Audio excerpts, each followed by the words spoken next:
F'diskors fl-okkażjoni tal-10 sena mill-ħatra tiegħu bħala mexxej Laburista, il-Prim Ministru Joseph Muscat reġa' insista li jrid li l-pajjiż ikun miftuħ aktar għal barranin li jridu jiġu Malta, jaħdmu u jgħixu ħalli l-pajjiż isir aktar kosmopolitan. Fraħal ġdid Muscat qal li l-Gvern Laburista ma jissupervja qatt u jibqa' jitkellem man nies. Sostna li l-pajjiż kompla joħloq aktar xogħol fejn qed jinħolqu madwar 11,000 post ta' xogħol fis-sena filwaqt li l-qatt niżel għal 2000.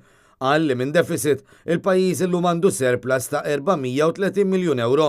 Il-Prim Ministru refera għal pjazza ta' Raħal ġdid u qal li din għandha diversi simboli li jfakru f'kisbiet li għamel il-Gvern Laburista. Fosthom u semma l-Emkast, istituzzjoni mwaqfa minn Gvern Nazzjonalista wara li fis-sebgħinijiet kien propju l-Gvern Laburista li għalaqa.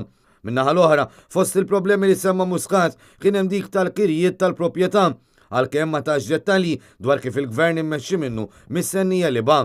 Il-Prim Ministru qal li jrid isaħħaħ l-istituzzjonijiet billi jagħmel kostituzzjoni ġdida u fost il-kisbiet oħra li semma kien hemm dik li l-Gvern Laburista kien għamel moskea u skola tal-Musulmani f'Raħal ġdid li skont Muscat dan kien proġett ta' importanza dinija.